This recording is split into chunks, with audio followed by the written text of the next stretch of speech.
नमस्ते। तो आज मैं माता सीता के स्वयंवर की कथा सुनाऊंगी, लेकिन उससे पहले आप मेरे चैनल पे सब्सक्राइब करिए और वीडियो अच्छा लगा तो इसे लाइक और शेयर करिए। तो आइए कहानी शुरू करते हैं। जब माता सीता शादी के योग्य हो गई, तब राजा जनक ने हर राज्य में सीता माँ के स्वयंवर के बारे में सूचना दी और कहा, जो भी राजा या राजकुमार शिव जी के धनुष को उठा के उस पर प्रत्यंच चढ़ाएगा, सीता माँ उसे अपना पति मानेंगी।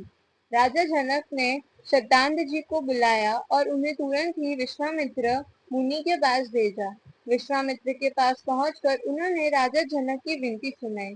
तभी कक्ष में दोनों राजकुमार भी आ गए। उन्होंने शतानंद जी के चरणों की वंदना करके गुरु के जी के पास बैठ गए। तभी गुरु जी ने कहा, हे तात, चलो, जनक जी ने बुलाया है। देखते हैं भगवान ने सीता के वर के रूप में किसे चुना है। दोनों भाई रंगभूमि में आ गए। जैसे ही सब नगरवासी को पता चला कि दोनों भाई भी रंगभूमि में आए हैं, सब अपना काम काज भूल कर चल दिए।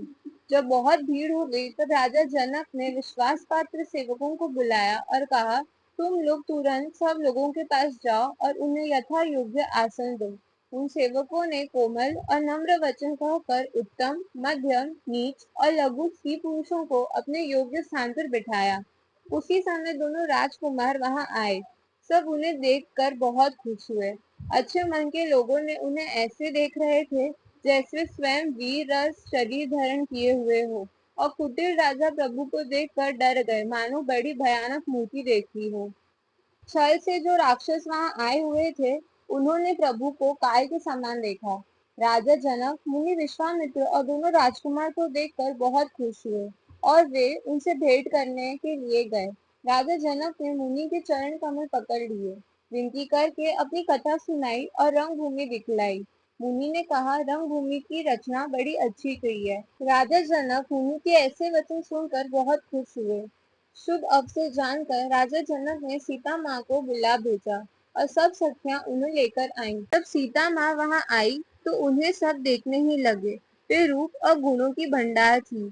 सब उन्हें देख रहे थे, किंतु उनकी नजर केवल श्री राम को ढूंढ रही थी। जैसे ही उन्होंने श्री राम को देखा, वे हर्षित हो गए। कुछ समय बाद आयोजन शुरू हुआ। धीरे धीरे सभी राजा और राजकुमार धनुष को उठाने आए, किंतु किसी से भी धनुष उठ न सका। और जो मन से अच्छे थे वे चुपचाप बैठ गए, लेकिन जो घमंडी थे वे क्रोध में आ गए। कितने ही अच्छे मन के राजा थे, वो तो उठे ही नहीं, मानो उनका मन जान गया था कि केवल श्री राम ही धनुष उठा सकते हैं। कुछ समय बाद सभी अभिमानी राजा एक साथ आ गए और धनुष को उठाने लगे, परंतु फिर भी धनुष किसी से भी उठ न सका।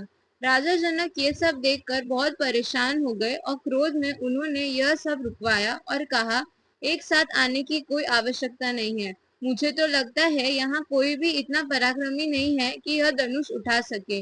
लगता है मेरी पुत्री के नसीब में विवाह लिखा ही नहीं है। यह वचन सुनकर लक्ष्मण जी क्रोधित हुए, किंतु श्री रघुवीर के डर से कुछ कह न सके। पर जनक जी के वचन उनके मन में बाण के जैसे लगे।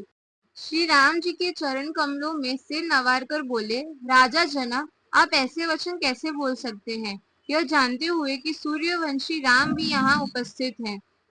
राम भैया की उपस्थिति में आपने ऐसे वचन बोलकर मेरे भैया का अपमान किया है। मैं स्वः विश्वास से कहता हूँ, कुछ अभिमान करके नहीं। यदि आपकी आज्ञा हो तो पूरे ब्रह्मांड को गेंद की तरह उठा लूं और उसे कच्चे धागे की तरह फोड़ डालूं। मैं सुमेरु पर्वत मूली की तरह तोड़ सकता हूँ। यह धनुष तो क्या ही है। आज्ञा हो तो कुछ खेल हो जाए। मैं धनुष को कमल की डंडी की तरह चढ़ाकर उसे 100 योजन तक दौड़ा चला जाऊं।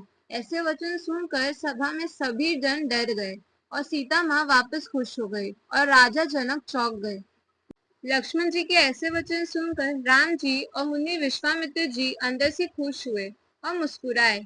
फिर श्री राम जी ने इशारे से लक्ष्मण जी को शांत किया और बिठाया। तभी शुभ समय जानकर विश्वामित्र जी ने कहा, उठो राम, शिव जी का धनुष उठाओ और जनक का संताप मिटाओ। जैसे ही राम जी उठे और धनुष की ओर बढ़े, उसी समय माता सीता की माँ चिंतित हो गई। उन्होंने कहा, जब कितने ही बलशाली राजा धनुष नहीं उठा सके, तो यह कोमल सा बालक कैसे उठाएगा। तभी उनके पास बैठी हुई उनकी सखी ने कहा कि यह बालक धनुष उठाएगा, मुझे पूरा विश्वास है। हे रानी, आप संदेह त्याग दीजिए। सखी की ऐसे वचन सुनकर रानी खुश हो गई। सीता माँ श्री राम जी को देखकर मन ही मन गणेश जी की प्रार्थना करने लगी। धनुष का भार कम हो जाए ऐसी प्रार्थना करने लगी। दूसरी ओर राम जी धनुष को प्रणाम किए और मन ही मन गुरु को भी प्रणाम किया और तुरंत ही धनुष उठा लिया। जैसे ही उन्होंने धनुष उठाया वैसे ही धनुष बिजली की तरह चमकी और आकाश में मंडल जैसा हो गया। सभी जन बहुत खुश हुए। जैसे ही प्रत्यंचा चढ़ा रहे थे वैसे ही धनुष टूट गई। कोई भी श्री राम जी को धनुष उठाते, प्रत्यंचा चढ़ाते और खींचते हुए देख ही न सका। श्री राम जी ने तीनों कार्य इतना शीघ्र किया। प्रभु ने दोनों धनुष के टुकड़े पृथ्वी पर रख दिए। सब सुखी से देखने लगे। सारे ब्रह्मांड में जय जयकार होने लगा।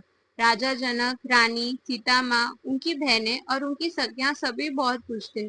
तभी शतानंद जी की आज्ञा से माता सीता श्री राम जी के पास गई और उनके पीछे उनकी सखियां भी उनके पास गई। फिर सीता जी ने श्री राम जी को वरमाला पहना दिया। राम जी के हृदय में जयमाला देकर सभी देवता फूल बरसाने लगे। नगर में बाजा बजने लगा। सभी स्त्री पुरुष नाचने लगे। खुशी का माहौल हो गया था। आशा है आपने पूरी कथा सुनी। आपको कथा कैसी लगी कमेंट करके बताइए और मेरे चैनल पे जरूर सब्सक्राइब करिए।